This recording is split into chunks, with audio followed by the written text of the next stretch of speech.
तो dear students, यदि आप मुझसे ये पूछते हैं कि नंबर क्या होता है एंड पर्सन क्या होता है, दो चीज़ क्या होती हैं, तो आपको ये दोनों चीज़ सीखना बहुत ही इम्पोर्टेंट है। क्यों?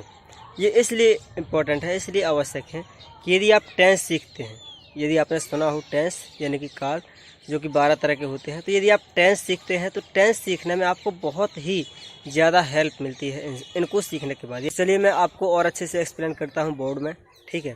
PERSON, person. पर्सन का मतलब होता है पुरुष, आपको पता भी होगा, ठीक है ना। तो ये पर्सन जो होते हैं तीन प्रकार के होते हैं। पहला फर्स्ट पर्सन बोलते हैं इसे, फर्स्ट पर्सन, ठीक है।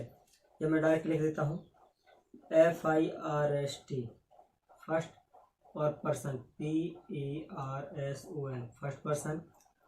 तो फर्स्ट पर्सन के अंदर वो आता है बोलने वाला, जो कि बोलता है। जैसे कि मैं आपको पढ़ा रहा हूँ, तो मैं और हम, ठीक है। जैसे कि मैं बाजार जाता हूँ या हम बाजार जाते हैं, तो जो बोलता है, तो बोलने वाले को फर्स्ट पर्सन के अंदर रखा गया है। तो आई मीन्स मैं होता है, और वी मीन्स हम होता है, वी मीन्स हम होता है, ठीक है। तो फर्स्ट पर्सन के अंदर आई को और वी को रखा गया है, केवल दो लोगों को या दो चीजों को, ठीक है ना। फिर होता है दूसरा सेकेंड पर्सन, SECO, सेकेंड और पर्सन की यही मीनिंग है। तो सेकेंड पर्सन होता है, सेकेंड पर्सन के अंदर केवल यू को रखा गया है। कैसे? केवल यू को, YOU, यू में तुम या आप, इसका मतलब यह होता है, ठीक है। और यानी कि हम जिससे बात करते हैं, जैसे कि मैं आपको पढ़ा रहा हूं, तो मैं आपको पढ़ा रहा हूं, तो आपको, तो यू, तो जो कोई सुनता है, सुनने वाले को बोलते हैं सेकेंड पर्सन। कंफ्यूज नहीं होना है। यदि आपको वैसे समझ में नहीं आ रहा, तो केवल आप ये याद रखिए कि फर्स्ट पर्सन में आई भी आते हैं और सेकेंड पर्सन में यू आता है। और जो तीसरा होता है third person, third person THIRD, third person, ठीक है। तो थर्ड पर्सन के अंदर आता है ही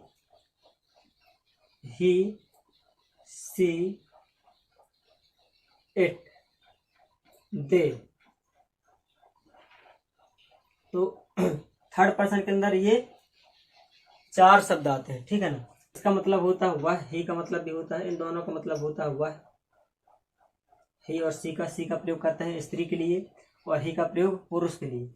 और इट का मतलब होता है यह, और दे का मतलब होता है वे। ये तो आपको मैंने पहले ही बता दिया है। और हाँ, थर्ड पर्सन में और एक्स्ट्रा भी आ सकते हैं। जैसे किसी का नाम आ जाए, जैसे कि मैं कहता हूँ राम, क्या? राम। फिर राम, सीता,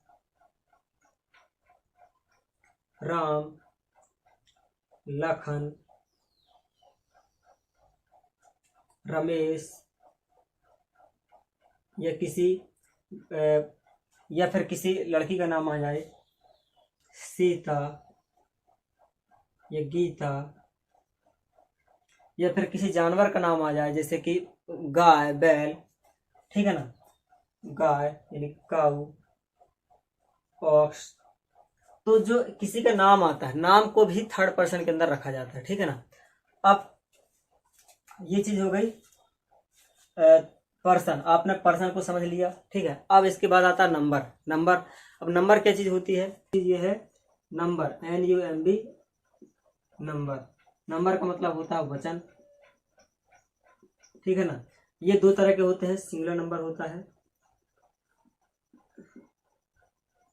सिंगुलर नंबर होता है, और दूसरा होता है प्लूरल नंबर,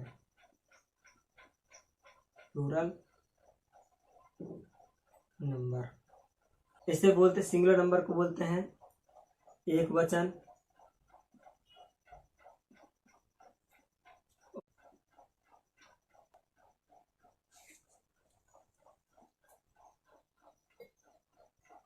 तो ये singular number and plural number. अब सिंगुलर नंबर का मतलब ये है, तो सिंगुलर नंबर के अंदर किसी के नाम को रखा गया है, ठीक है। जैसे अगर कोई व्यक्ति अकेला है तो उसे सिंगुलर नंबर के अंदर रखेंगे।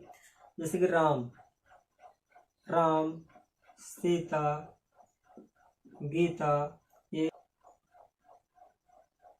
डॉग, कैट, काऊ, ऑक्स, ऑक्स यानी बैल। तो देखिए ये सिंगुलर नंबर के अंदर आएंगे क्योंकि ये अकेले हैं, इनकी अकेले चर्चा हो रही है। और यदि दो दो करके आने लगे, क्या करके, दो दो करके, जैसे कि जोड़े से आने लगे, जैसे कि गाय और बैल, काऊ एंड ऑक्स, फिर कैट एंड डॉग, यानी कि दो दो के जोड़े में आने लगे, जैसे कि सीता और गीता, सीता एंड गीता, सीता एंड गीता, ठीक है ना। तो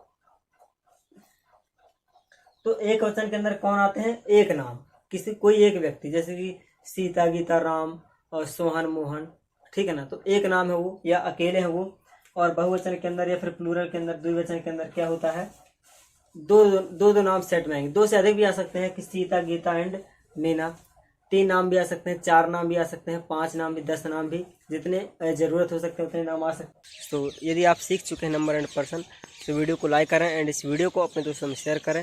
और यदि आप टेंस सीखना चाहते हैं, अलग से वीडियो बना दिए हैं, डिस्क्रिप्शन पर आपको उन सभी की लिंक मिल जाएगी, तो आप जाकर के हर चीज़ देख सकते हैं और सीख सकते हैं।